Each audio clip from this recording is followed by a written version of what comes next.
నమస్తే, నేను కిషోర్ కుమార్. ఈ వీడియో మీరు మొదటిసారి మన ఛానల్లో చూస్తున్నట్టయితే దయచేసి ఈ ఛానల్ని సబ్స్క్రైబ్ చేయండి. అదేవిధంగా కింద మీకు హైప్ బటన్ కనిపిస్తే దాన్ని ప్రెస్ చేసి మాకు పాయింట్లు ఇవ్వడం కూడా మర్చిపోకండి.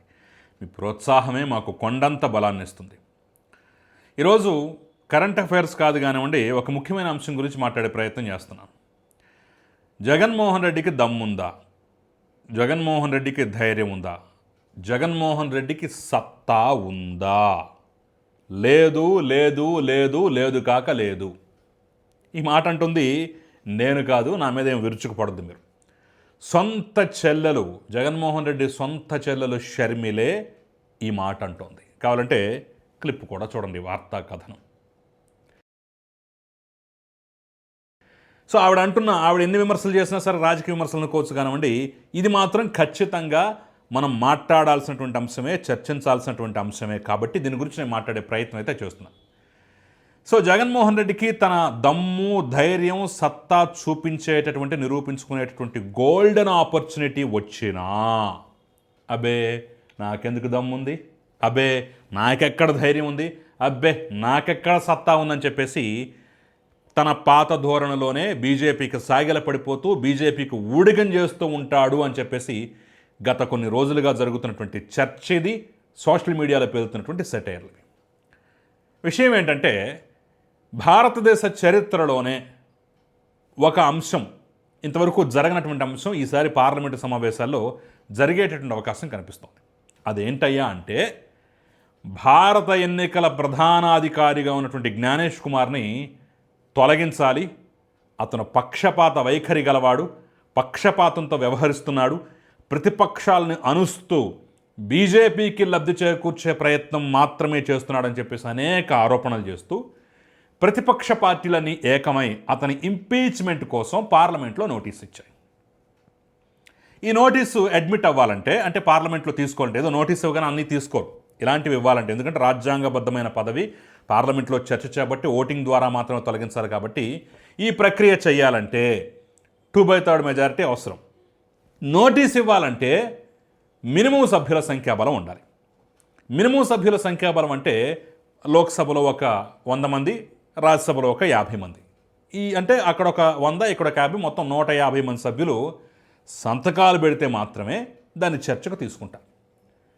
కానీ విచిత్రంగా మీరు నమ్మరు, 150 మంది కాదు, 193 మంది సభ్యులు వచ్చి మేము మద్దతు ఇస్తున్నామని చెప్పేసి రకరకాల పార్టీల వాళ్ళు వచ్చి సంతకం పెట్టేశారు. మరి ఎన్నికలు అయిపోయిన దగ్గర నుంచి, తాను ఓడిపోయిన దగ్గర నుంచి ఈవీఎంల మాయాజాలం, ఎన్నికల కమిషన్ మాయాజాలం, బీజేపీ అది, బీజేపీ ఇది, ఈవీఎం సర్కార్, ఈవీఎం సీఎం, అది ఇది అని చెప్పేసి ఆ రోజు నుంచి ఈ రోజు వరకు ఒకటే పాట మాట్లాడుతూ, ఒకటే అంశం మాట్లాడుతూ, ఎన్నికల మీద మాకు అనుమానం ఉంది, ఎన్నికల కమిషన్ మీద మాకు అనుమానం ఉంది, పారదర్శకంగా జరగలేదు, సాయంత్రం 6 తర్వాత ఇంకా విపరీతంగా వెచ్చలవిడిగా దిగ్గింగ్ చేసుకున్నారని చెప్పేసి 100 మాటలు మాట్లాడుతూ ఆరోపణలు చేస్తున్నటువంటి వీళ్ళు మరి అదే ప్రధాన ఎన్నికల కమిషనర్ తొలగించేటటువంటి ప్రక్రియకి శ్రీకారం చుడుతుంటే కనీస మాత్రంగా అటువైపు కన్నెత్తి కూడా చూడలేదు. సంతకం సంగతి దేవుడెరుగు, కనీసం కన్నెత్తి కూడా చూడకుండా గప్చిప్ సాంబార్ బుడ్ అన్నట్టు వెనక్కి వచ్చేసారు. జగన్మోహన్ రెడ్డికి కూడా పార్లమెంట్లో ఒక గౌరవప్రదమైన స్కోర్ ఉంది. రాజ్యసభలో ఒక 7, లోక్సభలో ఒక 4, మొత్తం 11 మంది సభ్యుల సంఖ్యాబలం ఉంది. అయినా సరే కనీసం సంతకం కూడా పెట్టలేదు, కనీసం ఆ చర్చలో కూడా పాల్గొనటువంటి దౌర్భాగ్యకరమైన స్థితి. అంటే బయటకు వచ్చి ఈవీఎం సర్కార్, ఈవీఎం మాయాజాలు, ఈవీఎంల ద్వారానే గెలిచారు, అట్ట మోసం చేశారని చెప్పేసి ఇన్ని ఆరోపణలు చేస్తూ అక్కడ దాని మీద చిత్తశుద్ధి నిరూపించుకున్న సమయానికి మాత్రం గప్చుప్ సాంబార్ బుట్టి. ఇప్పుడు ఈ అంశం కూడా రేపు పార్లమెంట్లో చర్చకు రాబోయే అవకాశం ఉందట. ఎందుకంటే దీని మీద మళ్ళీ దీన్ని అడ్మిట్ చేసిన తర్వాత ఒక 3 మెన్ కమిటీ అనేది వేస్తారట. అందులో ఒక supreme court judge, high court judge, lawyer పెట్టేసి ఒక కమిటీ వేసి వాళ్ళు ఇచ్చే రిపోర్టు తర్వాత మాత్రమే చర్చ ఉంటుందంటున్నారు. సో ఈ పార్లమెంటు సమావేశాలు ఏప్రిల్ 2 వరకు ఉన్నాయి కాబట్టి ఆలోగా వచ్చే అవకాశం, లేదంటే ఆ తర్వాత సెషన్లో అయినా సరే ఖచ్చితంగా జరిగే అవకాశం అయితే ఉందంటున్నారు. సరే, అది ఎప్పుడు జరిగినా, ఎప్పుడు ఓటింగ్కి వచ్చినా, ఏం చేసినా సరే కనీసం మాత్రంగా పార్టిసిపేట్ చేయాలి కదా, చిత్తశుద్ధి నిరూపించుకోవాలి, నిజమే ఇంత దుర్మార్గంగా జరుగుతోంది అని చెప్పేసి. అబ్బే అలాంటి ప్రయత్నం అసలు ఏమాత్రం కూడా వీళ్ళు చేయలేదు. పైగా ఈ ఎన్నికల మీద ఒక పెద్ద ఆర్టికల్ రాసినటువంటి పరకాల ప్రభాకర్ మొన్న వైర్కి ఇచ్చినటువంటి ఆర్టికల్ ఏదైతే ఉందో దాని మీద వైరు వాళ్ళకన్నా పరకాల ప్రభాకర్ కన్నా ఈ సాక్షి వాళ్ళు వాళ్ళ బ్యాచ్ ఎక్కువ రచ్చ చేశారు, ఎక్కువ డిబేట్లు పెట్టారు, ఎక్కువ మాట్లాడారు. అంటే డిబేట్ల వరకు, మీడియాలో వరకు, ప్రజల్లో బురద చల్లటం వరకు తప్ప చేయాల్సిన పనులు మాత్రం చేయరా? ఒకవేళ సపోజ్ ఉదాహరణకి రేపటి రోజున ఈ అంశం కనుక పార్లమెంట్లో చర్చకు వచ్చింది అంటే 2 పనులు చేసేటువంటి అవకాశం అయితే ఉంటుంది, రాసి పెట్టుకోండి. నంబర్ 1, ఎన్డీఏకి మద్దతు ఇవ్వటం.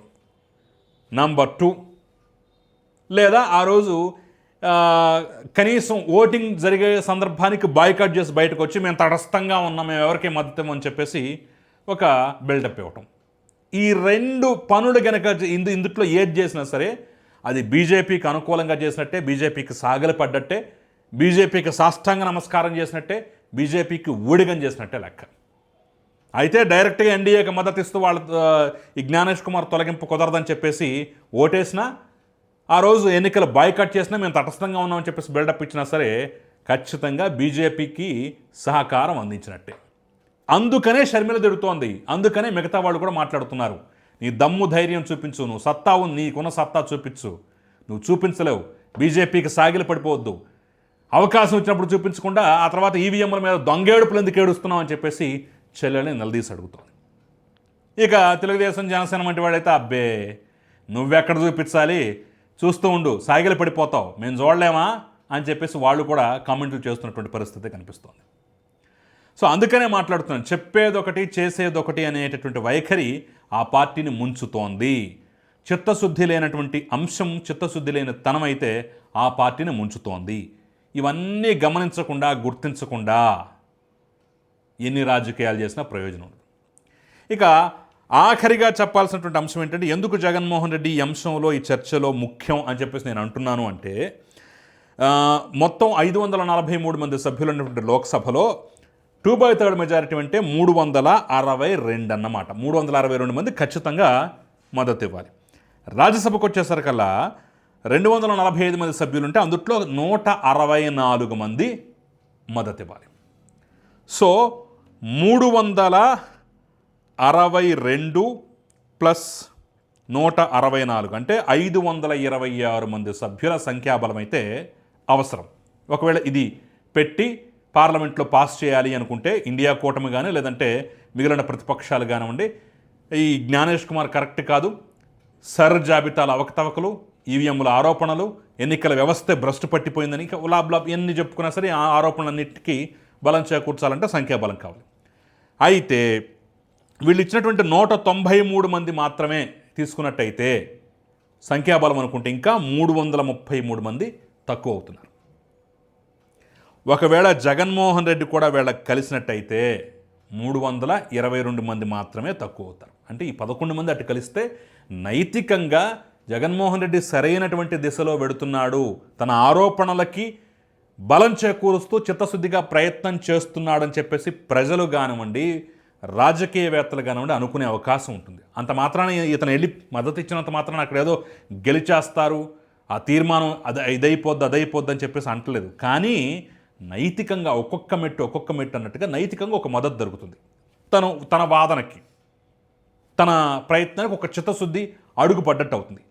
కానీ నాకు అసలు చిత్తశుద్ధే లేదన్నట్టుగా వీళ్ళు సంతకాలే పెట్టకుండా రేపటి రోజున చర్చలో పాల్గొంటారో లేదో తెలియకుండా, ఒకవేళ ఎన్డీఏకి మద్దతు ఇచ్చారంటే పూర్తిగా అభాసు పాలవటం అయితే ఖాయం. ఎన్నికలను బహిష్కరించినట్టు, ఓటింగ్ని బహిష్కరించినా సరే అదే అవటం అయితే ఖాయం.